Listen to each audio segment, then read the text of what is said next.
Chapter 4. The leader approached the stage and the crowd erupted in applause.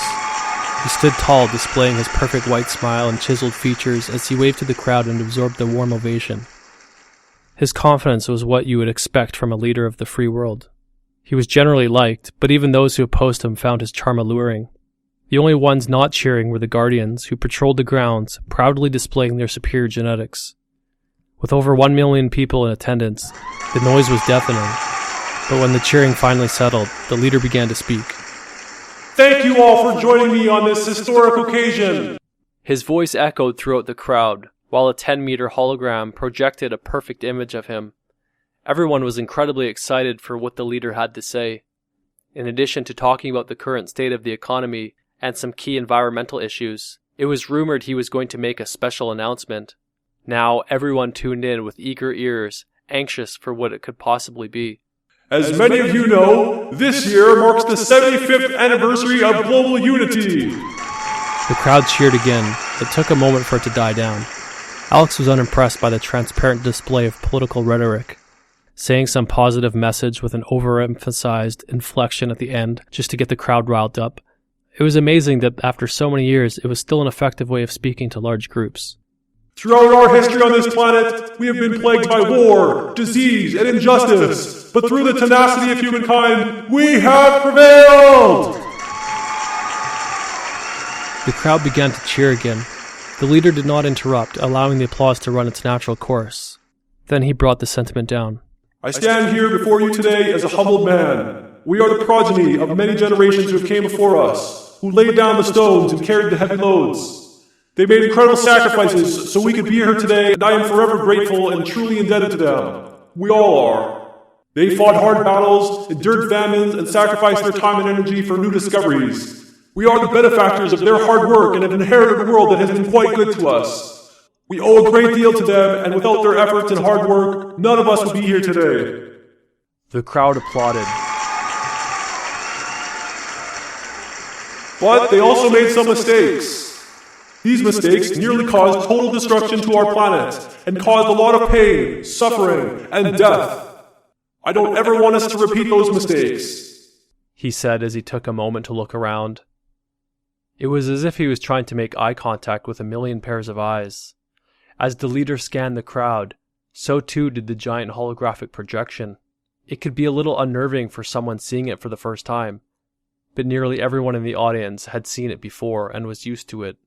From the ashes of their turmoil and hardship, we rose. We are the new generation, destined to carve out our own path and not fall into the same traps that have held humankind back for so long.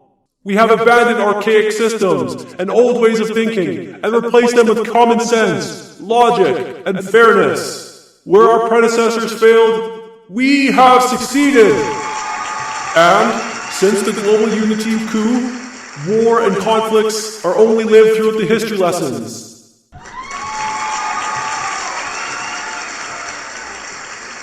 However, our work is not done, he began again, settling the crowd. This is our leg of the race. What we choose to do will pave the way for new generations. So we must ask ourselves. He paused for effect. Where do we go from here? He delivered another gaze out into the crowd, this time shorter than the last. Everyone sensed the rhetorical delivery and waited for the leader to answer his own question. We go up, he said simply as he pointed to the sky.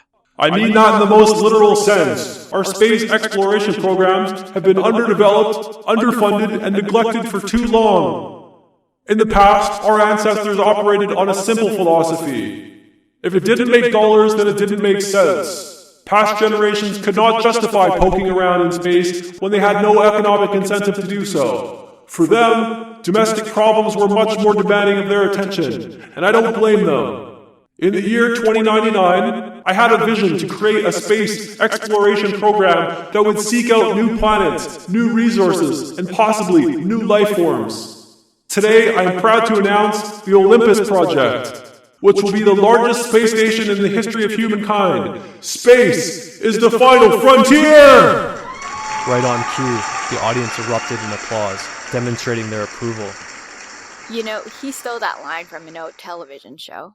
Which line's that? The one about space being the final frontier. It's from a television show more than 100 years ago. I guess he didn't expect anyone to remember. Wait, what's a television? Remember those old computers with the monitors and the keyboards? Yeah? Well, they were similar to those, but without the keyboard. It was how people used to watch movies and shows. How do you know so much about this stuff, Alex? Hey, she knows about everything, Milo said, almost as if he was demonstrating how well he knew her. I guess you could say I have an interest in old gadgets. It was not clear from where they were sitting, but there was a commotion brewing up front by the stage area. The Guardians were quick to act and rushed to the scene. For the leader's safety, he was escorted off the stage, bringing a premature end to the State of the Union address. What's going on, Eris? Protesters. Typical. They show up at every rally and cause trouble. One of the protesters had a voice enhancer and was screaming into it. Why don't you tell the people the truth, you coward? The crowd started to feel uneasy as more Guardians began to show up. The leader's been lying to you people! The people have a right to know the truth! Tension in the crowd grew as an army of protesters, wearing traditional hunter green military jackets, made their way through the crowd. People began to disperse in all different directions, pushing and stepping over each other. Mob mentality overruled any sort of civility the people previously displayed. It was every person for themselves. Eris grabbed a hold of Alex's hand and whisked her away, leaving Milo to fend for himself. Come on, this way, Eris said, rushing through the crowd. Guardians stationed themselves at all exit points, while another group of Guardians meandered through the crowd in an attempt to control the situation. As the Guardians patrolled, they were looking for two things: unkempt faces and people wearing hunter green military jackets. A truly unfortunate set of circumstances for Milo because he happened to fit the profile perfectly. Wait, we lost Milo. There was a sea of screaming people running in all directions. She did her best to peer into the chaos and spot her missing companion, but it was no use. There was just too many people. We have to go back, she demanded with urgency. Relax. Milo's a big boy. I'm sure he can survive on his own without a babysitter. Let's just rendezvous back at your place and wait for his call. What if something bad happens to him? Then I guess we'd be waiting a long time, Eris thought. He was wise enough not to say what he was thinking, since any apathetic display toward her friend would likely upset her. He had no idea who Milo was, but judging by how Alex was reacting, he was obviously important to her. I'm with you, Alex. Don't worry, we'll find your friend.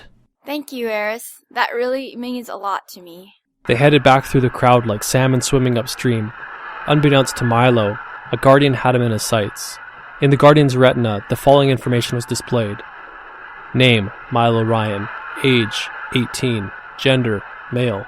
Outstanding warrants, none. Milo felt an uneasy presence consume him, almost as if he was being watched. It was an odd feeling to have in a crowd, but Milo was compelled to follow up on his intuition. He slowed his steps momentarily to look back. As he did, he noticed a tall, brawny Guardian coming his way. Milo immediately began to run. 1,000 bodies moved in front of him like a dizzying tornado, but he did his best to push through. He knew he could not outrun the Guardian, but he could at least outmaneuver him. He dodged through the crowd in a sporadic pattern, took his coat off, and changed levels in an effort to evade his pursuer. He made it to the edge of the large opening in the pyramid before he looked back again. This time, the Guardian was nowhere in sight. He entered the pyramid and looked for a place to hide.